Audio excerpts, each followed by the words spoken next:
Good morning, everyone, or good whatever time it is, wherever you are. Here now, it is Monday morning. Is it Monday? It's Monday, right? It's Tuesday. Yeah, that's what happens when you don't have a Monday through Friday day job anymore. Forget what day it is. Today's Tuesday. I hope your Tuesday is going well. Mine's going a little bit slow, but I'm doing all right. I hope your day is moving along nicely. Today, I have a really interesting topic. It might be something that you've never heard of before. Oh, I also want to say I'll wait till 3.5 minutes in to allow everybody who wants to start at the beginning to come in. So if you're watching this on replay, feel free to skip to 3.5 minutes in. And for everyone else, today we're going to talk about Zeitgeists. I think I said that correctly. It's a German word, and I'll talk about what that means in just a minute. Some of you might have never heard that term before, and I really, I really like this term. It's one of my favorites. It just describes things so well, so well. Speaking of so well, have you guys been watching my Feel Good Fridays? I love those. It's hard to watch that. It's hard for me to do those without feeling good myself. And I can't see your faces while we're doing this, but I've gotten a lot of good feedback on people who like being able to feel good in the morning, especially for their getting ready for their weekend. So I'm just going to keep doing that one. That one's a lot of fun. So, does it seem like things have been changing faster now than they did before? To me, it seems that way. Like things are changing at a faster pace. And I don't just mean technology, right? Technology has been changing fast for a long time. That's not quite what I mean. There's something more than that. Let me make a couple notes here. Uh, Anybody joined through Rumble or Locals or YouTube? You can make comments. I think the vast majority of people watch through X, which is great. But you can't. I don't think you can do comments through X. I haven't figured out how to do that. But you can do comments to the other three, which is great because I can't see you or hear you. You can see me and hear me. I can't see you or hear you, so I don't know. I can't calibrate to your experience. I'm flying blind a bit here. But that's okay. I know what I'm doing.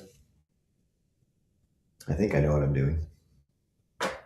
So we're coming up on about 3.5 minutes. So let me go ahead and get started. Hello, everyone. Welcome to Daily Upgrade with Jason Andrews. My name is Jason Andrews, and I'm a hypnotist, which is pretty cool because that means I know how to change things on the inside to make things better. And if you're here, you probably like it when things get better, and you like it when you get better. And that's what I'm here for, too. And today I want to talk about zeitgeists. And while I talk about that, I'll be doing some work under the hood, rewiring your brain in real time. So if you're watching this, you may have already had some things going on in your day, or maybe you got some things on your mind for the rest of the day. So the first thing we're going to do is take a deep breath in, hold it for a moment, and then let it all go. Ready? Breathe in,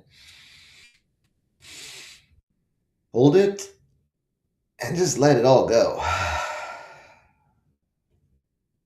And the next thing we're going to do is just gather up all the thoughts, all the things going on, all the places that your mind has been up to this point, and we're just going to bring it all in here so you can focus in.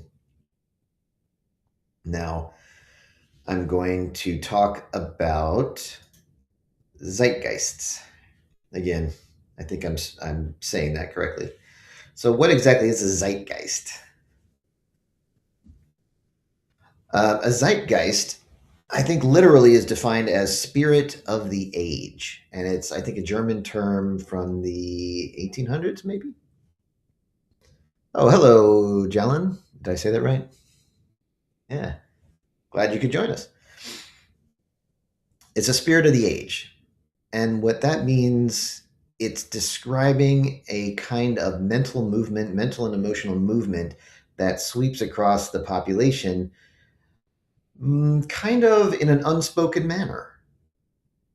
Um, it's something that certain beliefs and emotions and ideas go from person to person and form this kind of critical mass that seems to take over and guide what happens in the world once that occurs. Right? It's kind of remarkable how this works. And I think we can kind of see how that happens. I mean, I think in the 2010s there was sort of a very woke zeitgeist that swept over things and made a lot of things go very woke, which I'm not a fan of. And that's just a recent example, but there's been a whole bunch more. Let me think of some other ones. 9/11, that changed the zeitgeist. We went from, hey, we're just finishing up the 90s where everybody gets along and everything's fine and, prosperity and everything's good, to like, oh my gosh, the world is a crazy dangerous place, right? I don't necessarily, it doesn't have to happen from one big event. In fact, it usually does not happen from one big event. Usually, one event is simply enough to make people recognize that the zeitgeist has indeed changed. Usually, stuff builds up before that, right? And there had been some Islamic, you know, um, terror stuff before, but that was the moment where I think everybody was like, whoa, this is a big problem. And it just swept through everybody's minds and changed a lot of the way people think. And then it started to guide people's thinking in ways that seemed to get away from them, where they weren't necessarily the ones uh, in charge. They were sort of almost obeying the zeitgeist, which is kind of a strange thing. Let me talk about a couple more. There was, when Trump came all around in 2016, that I don't think that really changed the zeitgeist. That just shocked people. There wasn't enough buildup before that to make the event make it official. I know I felt something very big change. Remember when who was that guy in Hollywood? Weinstein, when he got arrested. You guys remember that, for all the abuse and all that? Something changed when that happened. And I think it was partly in Hollywood, and then that sort of filtered through all of the TV and movies and music. That may have been what happened there.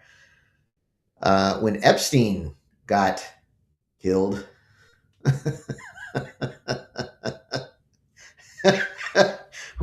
when Epstein got killed, um, there's another big change that shook a lot of things up, and a lot of people had sort of known that there was sketchy stuff, and not, and more than sketchy stuff, but just they couldn't really necessarily prove things. But when he got taken out, I mean, that was sort of like an official confirmation, and the minds changed, the feelings changed of a lot of different people.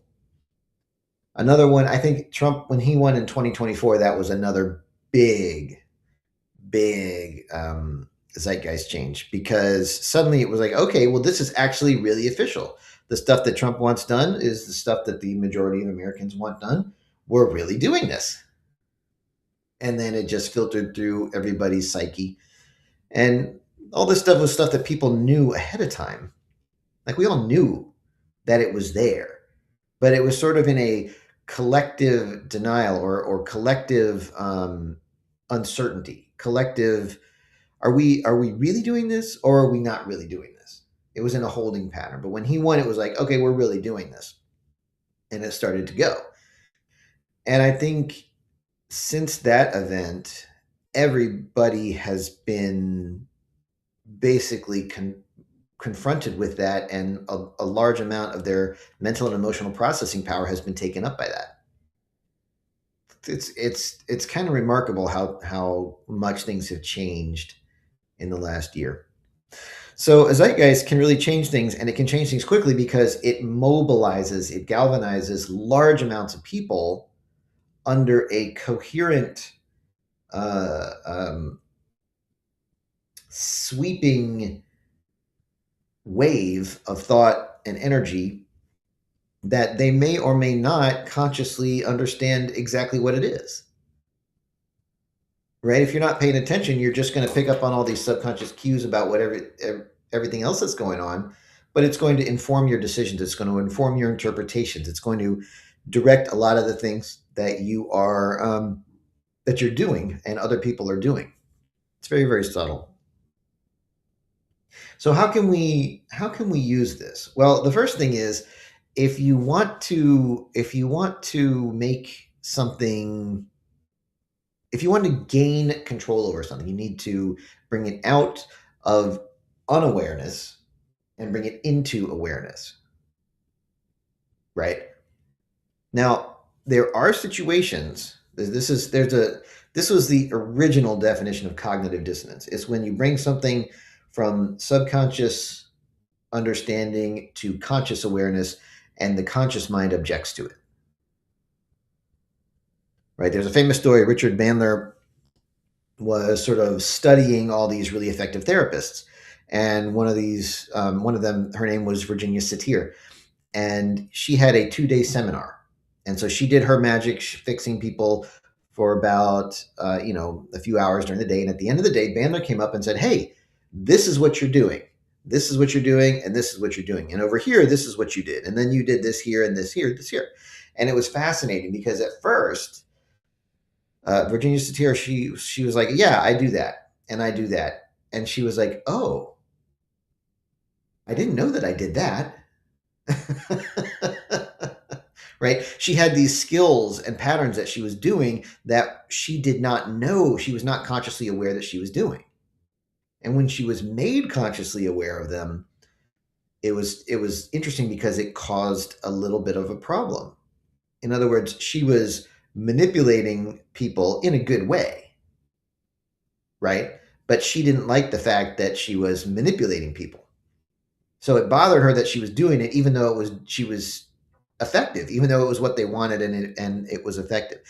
So the second day of the seminar was pretty bad.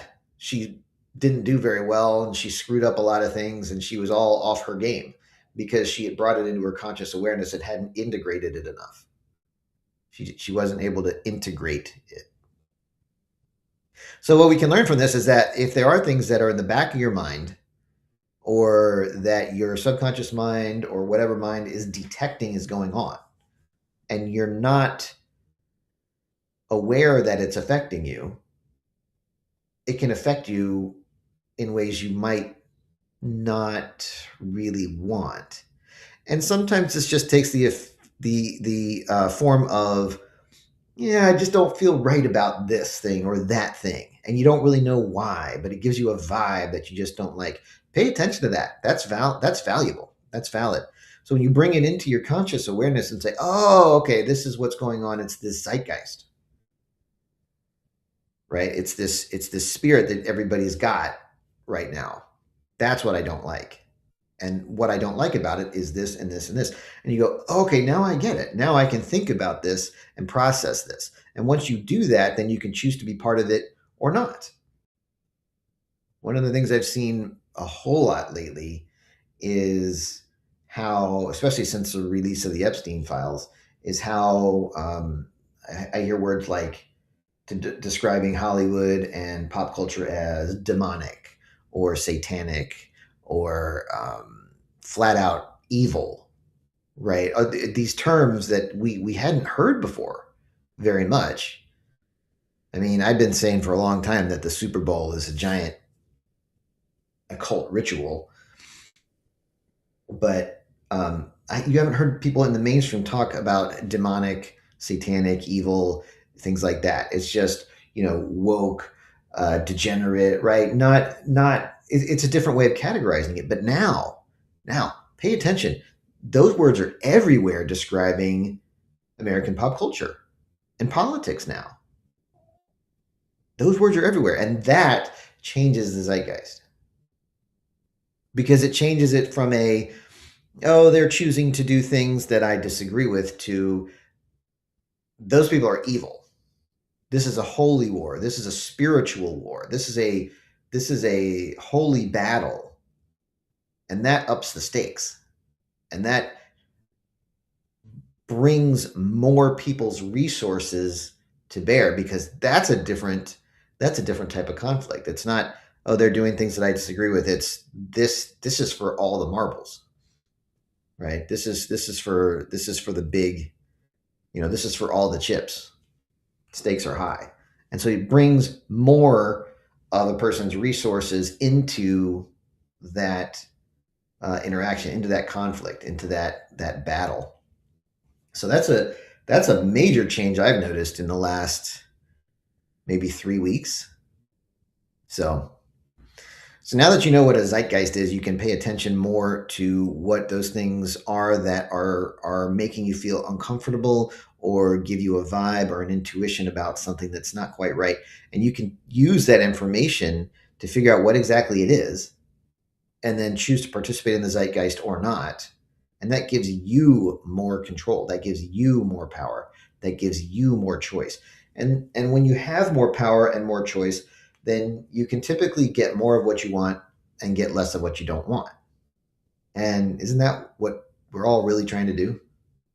Right? Most of the time, aren't most people most of the time trying to get more of what they want and less of what they don't want? So now you can do that, and it'll be pretty good. I think it'll be pretty good. So thank you for being here with me today. If you enjoyed this or found this interesting or useful, feel free to share this with others. And you might want to check out my coaching site, jasonandrews.coach, where you can find more paths to improving your relationships, your career, and your emotional states. So have a great rest of your day, and I will talk to you tomorrow morning.